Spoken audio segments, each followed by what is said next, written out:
Hey, how's it going, everyone? Welcome back to the channel. Today's video is going to be brought to you by Trail Tacoma, Modify.com, and Running for Tacos. They supplied the compressor and the mount.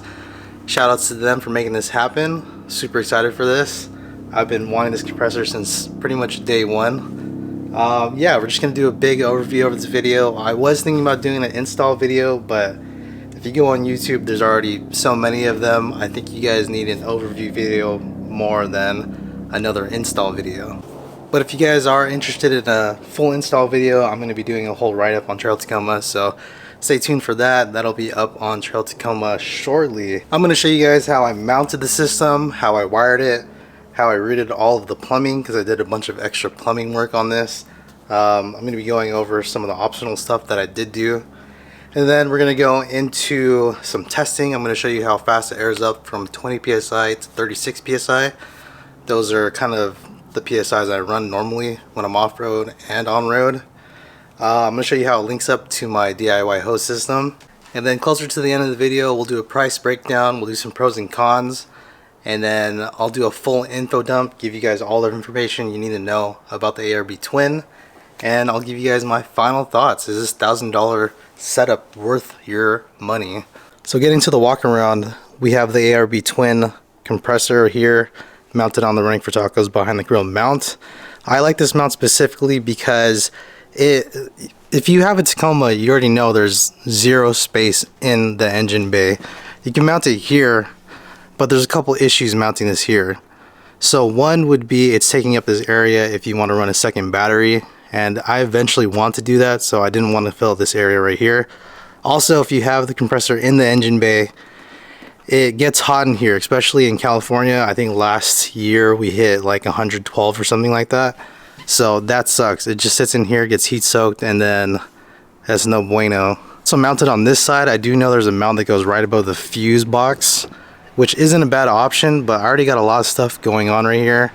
As you could tell, that would probably not be the best spot for me to mount mine. You also have some other options, some under the seat options behind this seat option, and in the bed option, I think Expedition Essentials makes a in bed using that cubby right there. But if you do that, you just have to extend all those wires from all the way back here, all the way through here, through the firewall or underneath. I didn't want to do that, so I think that this Running for Tacos behind the grill mount is my favorite and probably the only way that I would want to do this. Sorry, kind of went off on a tangent there. So we have two ARB filter relocators. So they run all the way through here, through that hole over there, all the way through into here, and they're mounted on my fuse box right there. I wish my camera would focus. So they're mounted right there. So the reason for relocating this is because just the nature of it, it's sitting right behind the grill. So if you ever do any off-roading that has any mud at all, these are going to get caked up. This whole area right here gets caked up with mud and water. So it's definitely a good option to take and route that into your engine bay somewhere. I just looked through the whole engine bay when we came back. Whichever part had the least amount of mud, that's where I mounted it, and that's why those are there. And I also couldn't find a better place to mount them. So here we just have a connector that goes into the compressor, connected to an elbow that runs a stainless steel hose all the way up and to a manifold. This is another option that you may or may not want. I just did it because if I did want to run ARB front lockers, I have it, or if I want to run ARB rear lockers, I have it already.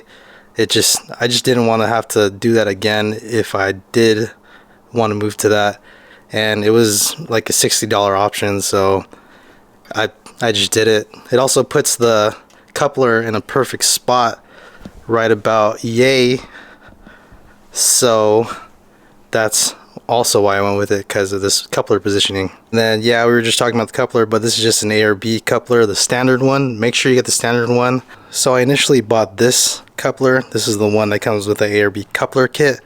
If you're running this manifold, you want to get the standard one, because that's the one that's going to fit inside of it. This one with the kit isn't going to fit into the manifold, but if you're not running the manifold, this is perfect. All you need to do is buy this extended hose and then it connects here at the JIC 4. I don't know how to say that specifically. That connector just connects straight into this, and then you just mount this somewhere, wherever you want to mount this. As for the wiring, I'm using the OEM harness kit that comes with the compressor. I just have it all shoved up under here and zip tied to the bumper. I didn't do anything crazy with the wiring. I just did it how you would normally do it. Connected the 2 wires to the positive and then 1 to the ground. If you don't know this already, these wires that initially run off, they don't come pre-wired with a terminal, so you have to do that yourself. So be forewarned, if you're buying the ARB Twin, you're gonna have to do some wiring. So aside from wiring a terminal to the positive and to the negative, you also have to wire a switch. There's a diagram in the manual how to do that, as well as there's a bunch of YouTube videos of how to wire the switch up. I have my switch mounted to an Amazon ARB switch mount, which is also mounted to the fuse box. I got a lot going on the fuse box now, but this is the best position. I didn't really have any space to put it on the side over here, and that's pretty much the only place I could do it. I could have put it into the bed, but I didn't want to run any more wires through there, so that's where that's living. I'm going to clean this up soon, but you also want to watch out for these 2 wires. There's an orange yellow wire and a blue wire.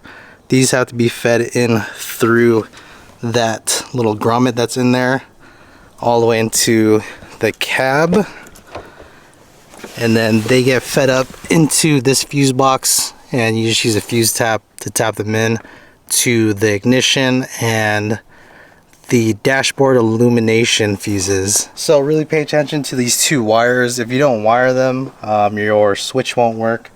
I have seen some splicing, some people online splicing them into other wires, so you don't have to route them in there and they just work off the switch.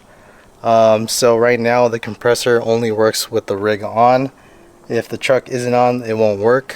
I do know some people that splice these in so you can turn on your compressor without the truck being turned on. So that's about it with the walk around. A bunch of optional stuff you don't really need to do, but I thought those additional options were a great choice. Let's just get into some testing. I messed up yesterday. I thought I hit record, but I didn't. So this is the day after. We're gonna do the test really quick and then jump back to yesterday for the rest of the video. Going down to 20 psi in 3, 2, 1. So we're at 20 on the dot. To connect to the system, you're just gonna go in here, pop this off, and then you're just going to take your connector and then press down, and it's connected. Easy peasy. 20 to 36 in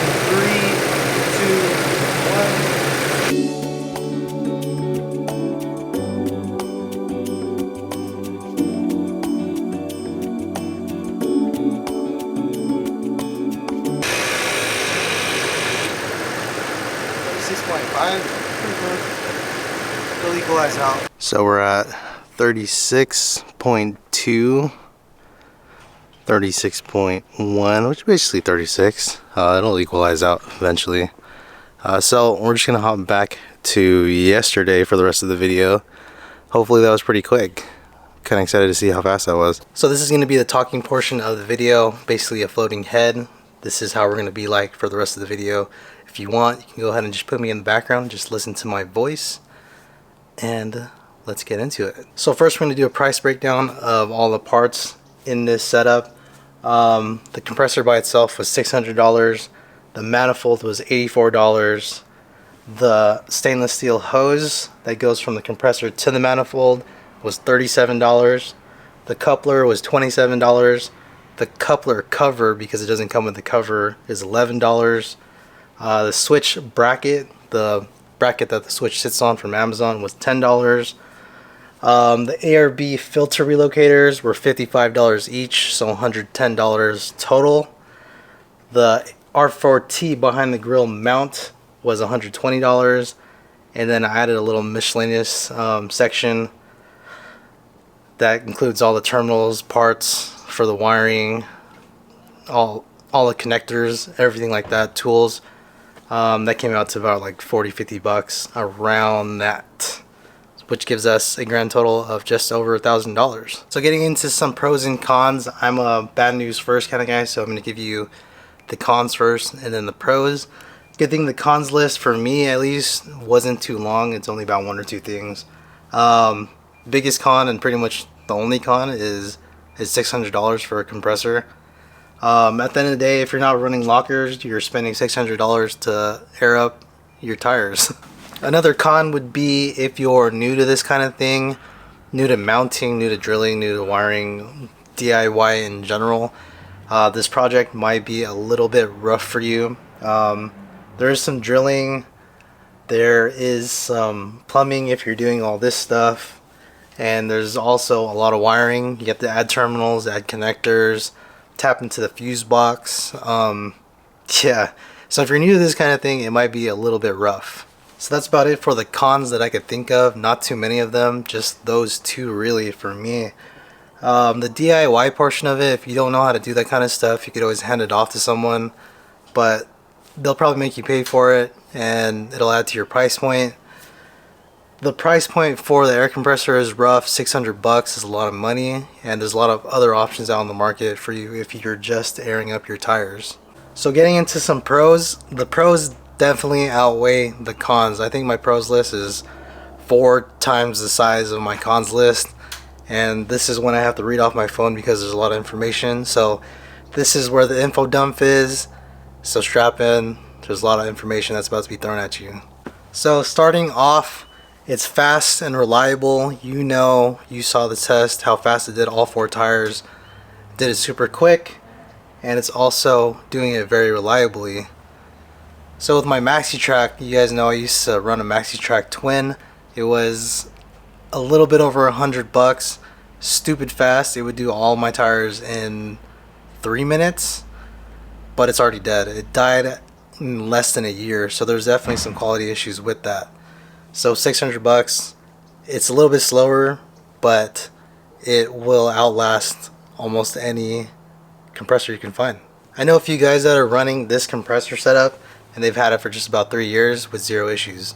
Another pro is this compressor comes with a built-in power switch for a lot of the Smitty builds, and then this MaxiTrack, and then a lot of the lower end compressors, they don't come with pressure switches. So if you're going to use a hose system similar to mine, once you cut the air off, the compressor will still keep running. With this setup, since it has a built-in switch, when you cut the air, it'll stop the compressor once it hits the threshold. So what I did with my MaxiTrack is I had to DIY a pressure switch for that, and I know a lot of other Smitty build guys that have done the same thing. So this one comes with a built-in pressure switch. This compressor has a lot of built-in redundancies, so if one piston goes out, you'll still have the other one. You won't be left stranded with no air. At least you'll have a single piston compressor still running for you. Another thing is this compressor works at 100% duty cycle, which means that it can work at 100% for I think an hour. I'll put a graph somewhere here that ARB posted just to show you exactly what that 100% duty cycle means. This compressor is IP55 rated, meaning that it's rated for low pressure water and dust. As long as you're not taking your power washer and spraying your compressor straight up, you'll be completely fine. So that's nice, because a lot of the other compressors that I've seen on the market, they're not really IP rated. I know the MaxiTrack didn't even come with an IP rating, so I'm not sure where that one is, but it's nice to have that high IP rating. So this compressor setup is extremely modular as well, so if you, whatever your heart desires, you could do with this. Wherever you want to mount it, you can mount it there. You can mount it behind the grill like I did. You can mount it in the engine bay like a few people do. You can mount it under the chair. You can mount it behind the chairs. You can mount it in the bed if you want to. You can mount it anywhere. Aside from mounting options, there's a ton of other things you could do. You can mount a tank from the compressor to the manifold if you want to run like air tools. If you want to run air lockers, you could do that as well with the manifold. You can use off-brand stuff. You can use on-brand stuff. It's just non-stop modularity. You could do pretty much anything you want to do with this setup. Also, this compressor comes with a 2-year warranty, which is pretty sick. A lot of the other compressors I know don't even come with warranties. And I know that if you do break it past the warranty, you can send it into ARB and they'll fix it, but I don't know how much the surcharge is for that, but I know you can send it in to get fixed. So that's about it for the pros and cons. I definitely think the pros outweigh the cons. Now the big question, is it worth the money? And short answer, it depends on your budget, which is always the issue. The price point is always the deciding factor for a lot of people. 600 bucks is a lot of money, but you get a lot for that 600 bucks that you spend. There are a ton of different compressor options on the market, ranging from $100, like my Viair 88P that I have in my box up top, to the Maxi Track, which was around 150 bucks, to all the way up to 600 bucks right here. But you get what you pay for at the end of the day. If you think you're going to be running air tools, if you think you're going to be running air lockers, if you want the fast reliability of this twin, it's definitely worth the money. The spec sheet is off the charts.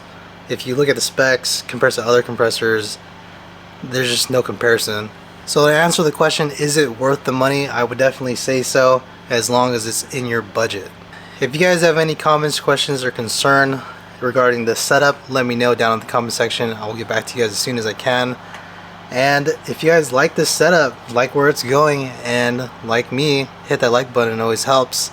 If you guys want to see more of this stuff, there's definitely a lot more stuff coming. Hit that subscription button. I'll see you guys in the next one. Peace.